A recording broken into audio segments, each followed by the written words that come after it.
सांसद जी, आज आपने नड्डा जी को एक पत्र लिखा है और ट्वीट भी किया गया है कि योगी जी आदित्यनाथ को मथुरा से चुनाव लड़ना चाहिए।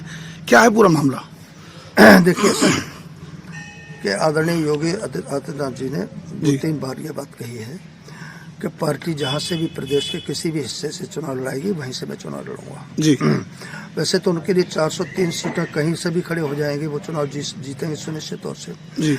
मुझे तो आज रात्रि को भगवान कृष्ण, मुझे ऐसा लगा कि स्वप्न में मुझसे कह रहे हैं कि अपने पार्टी नेतृत्व को कहो कि आदरणीय योगी जी मथुरा से चुनाव लड़ें जी। तो मैं तो एक मध्यस्थ की भूमिका निभा रहा हूँ भगवान कृष्ण और अपने राष्ट्रीय नेतृत्व आदरणीय नड्डा जी के बीच में जी। और उस भगवान कृष्ण के आदेश का पालन करते हुए मैंने प्रातःकाल पत्र लिखा है। उसमें यही कहा है कि ब्रज का बच्चा ब्रज की पवित्र भूमि का रज जो है चाहता है कि आदरणीय महाराज योगी आदित्यनाथ जी मथुरा से चुनाव लड़े।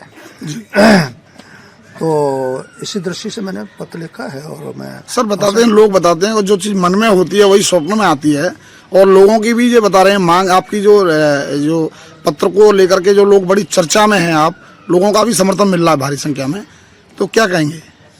देखिए ऐसा है कि ये चुनाव बहुत असाधारण चुनाव है जी। बाकी के चुनाव की तरीके से ये चुनाव नहीं है।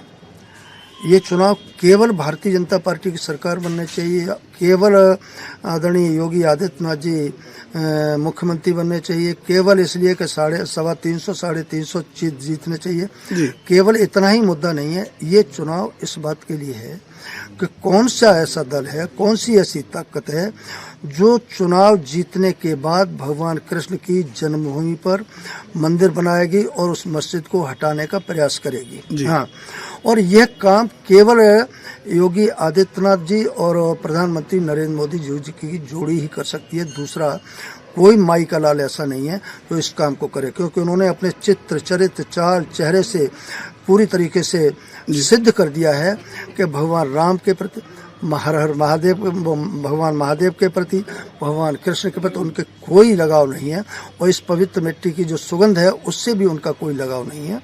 तो इसलिए ऐसे लोगों से तो अपेक्षा ही नहीं की जा सकती जिन्होंने भगवान राम की जन्मभूमि पर मंदिर बनने के लिए और दर्जनों वकीलों की सुप्रीम कोर्ट के अंदर फौज खड़ी कर दी कि नहीं बनना चाहिए। कदम कदम पर जिन्होंने विरोध किया, कदम कदम पर जिन्होंने गोली कांड किए, लोगों को मार डाला, तो केवल ये काम योगी आदित्यनाथ जी कर सकते हैं।